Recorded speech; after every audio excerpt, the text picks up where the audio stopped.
mom. Correct. And we adopt that type of mentality. Correct. You know, you look at your mom, you know, her feelings. Yes. You know, and that a lot of times it transcends to us. Correct. You know, coming up as men, but we don't know how to change that type of mentality because we don't have a man in the house. Right. You know, to show us how to be a man. Right. Correct. You know what I mean? So that's why a lot of men or boys are categorized with ED. Right. You know, that's just one factor. I'm quite sure there are other factors also, you know, involved. Let me throw this out there if I can and pivot a little bit with the discussion. And this is for all of us in here. Did we work as hard as our fathers? We don't know. Okay. But for those of us who did we work as hard as our fathers? Unfortunately, I have my father here with me. Amen. So, Okay. I don't think I worked hard. I was in the military. I did 22 years in the Army. But A lot of these guys he was too. a truck driver. Mhm. And I know when I came home, he was up at 3, out the door at 4 or whatever, you know, somewhere around there. I was usually just coming home, you know, from partying or whatever, but I don't think I worked hard as well. I'm I gonna was say in the no. military, so. I'm gonna say no, that I didn't work as hard as my father because, and we had similar career paths, but I was able to pivot some. I'm 68 years old, so I grew up in the 60s, 70s. So my father grew up in 50s. So he had a different road he had to go through. You know, he was a military, retired senior chief in the Navy, fire control, for only black on there, first black to make senior chief. He in fire control. So when I grew up, because he worked, I learned my work ethic from him. I learned that that's how you take care of your family. You get stuff. You go out and work for it. So similar growing, I grew up in Portsmouth. The same thing with the education systems. They had counselors then, but I don't know where the counselors was for us. So I didn't know about, because my father was a military person, he didn't go to college till after the military. So I didn't have education in my, growing up. So I didn't know, I wanted to be a technician. I wanted to be in electronics. I saw his program, but I didn't know how I was gonna go to college. I had nobody to sit down and say, okay, because of your grades, because you say I finished English when I was in the 10th grade. I finished, I think it was like 7th grade algebra. I finished upper level math before I graduated high school. But I didn't know, that program I wanted to go into was $20,000. Where am I get $20,000 from? Don, how would you answer that? Did you work as hard as your dad? Harder. Harder? Had to. Had to? My dad told me I could run away from anything I ever wanted to. I could quit when things got hard for my father. He did. So when I was 15 and got somebody pregnant, when I asked, what should I do? He said, it's up to you. So without giving me permission, I ran. And I wasn't in my daughter's life for the first 14 years. Rough. I don't think I worked this hard because my parents always used to say they wanted better.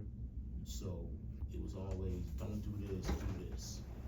And I felt like that's where my grandparents were too, because my mom's dad, he only had a 6th grade education, but he had so much because him and my grandmother were like that. My grandmother had graduated from, I don't want to say it was the original Norcom that was way downtown, not even the one that was on Turnpike years ago. And so she could read, write, and he was just a guy from North Carolina with a 6th grade education because his daddy had died when he was young and he had helped raise the family. But I used to just watch the way he interacted with my grandmother and respect they had for each other. And I tell people all the time, getting up at the crack of dawn, doing stuff that I can't lay around because I watched him. Not that my dad and mom weren't around, but I saw my mom and dad with more education than my grandparents have rougher times financially and whatever than my grandparents had. So I was like, I need to pay attention to this. But my mom and dad, I will say, they always used to tell us, I don't want you to do this, you need to do this, I made a mistake. do stuff different, so no, I don't think I. Mhm. I say, it depends on the responsibility that you have. I think, like I was saying earlier about my father, he had so many responsibilities and he took on so much. Maybe he was overwhelmed, I don't know, cause we don't talk about emotions. Right. But I don't want those responsibilities. You got to be fucked up if I'm doing all of that. Take care of your family, your actual sisters and brothers because they don't want to work or all of that. You take it away from your own family. You got 3 jobs so you can make ends meet. Bro, I know that's a lot, bro. I got my own wife and kids. I see my mama need me to cut her grass maybe. I go have my little side hustle right here. I'm good on that. But I know for a fact that I know it's possible, but it's a balance with a lot of things.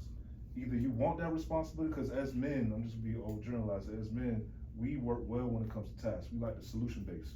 What needs to be done? Oh, you gotta work on your car? Well, I know this guy right here that knows how to work on trams. You know what I'm saying? So there's a lot that comes with that. It's just, where's that balance? Because now in this day and age, I know for a fact I need to be in my family's life because they're the product of our environment. So I just know for a fact, I know I didn't work as hard. So what's harder though? Are we talking about muscle, sweat equity? I worked harder, I didn't work harder, my dad worked harder because he worked long hours and sweat? Or because I got on one knee and I cried with my daughter? Exactly. What's harder? I think it's both. You know? I think it's both. And like I said, that's why I said it's a balance. Do you want to be there physically in the aspect of protecting, providing, doing the things that we were told over the years as men? But then there's that aspect, like I have to be emotionally intelligent for the girls I might be raising, or the wife that might need me to. Or the son you're raising. Yeah, or the son that I'm raising, exactly. So, I may be in the aspect of the emotional base, like yeah, I'm through and through 10 times way further than what he is. Oh, yeah. But when it comes to physical, hell nah. Hell nah. So I just think it's a different generation today. And what happens is, back then, the older folks, they had no opportunities and stuff. They had to work hard. They had no choice. Right. So it's a total different generation. And what happens now is, you know, we think about our parents and how hard it was for them to work. They had no transportation. They had to walk to the job. They had to do all these things. They didn't have the opportunities that's available today. So what happened now is, to me, my experience in life has been, you learn right from wrong and you use common sense and you treat other people the way you want to be treated, and you can go far in this world. Where's right from wrong come? Right from wrong come from knowing, Who, but who? well, first you I have thought to that's how believe to tie it to the in common God sense. Almighty Like, to guide you. In other words, you get that from your parents and your grandparents and stuff like that. And I think that's it though, right? But Because you guys were talking about being in repair mode instead of development mode. you're not, it's totally different. It's a different generation. It's a different It society is, now. but what's changed in the need? What do you need compared to today's kid? What's the difference? All I need for myself is to try to treat other people with decency and respect. Because you learned it? That's who I am. That's who I am. You learn a whole lot of things over life. I learned a whole lot of things, positive and negative. I choose to do the positive. I wanna throw one thing. Everybody's moral compass is different. I'm sure we have a lot of that's what it go down. common stuff, but then, you know, you may have learned something different Sure. when it comes to Everybody how you treat your individual. wife or your interaction with women and or your sister.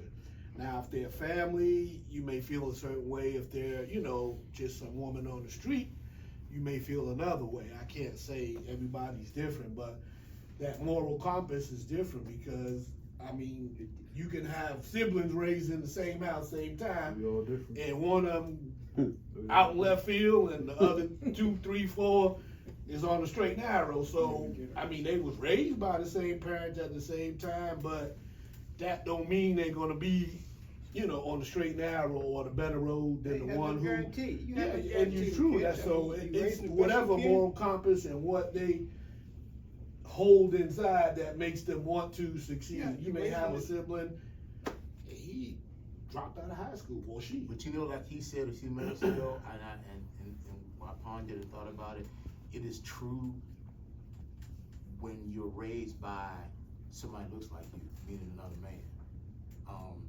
Tia tell you, when we used to do the boys and men's thing at church one night, T said, okay, we're gonna, I don't know if you remember when you brought the truck to church that night Mhm.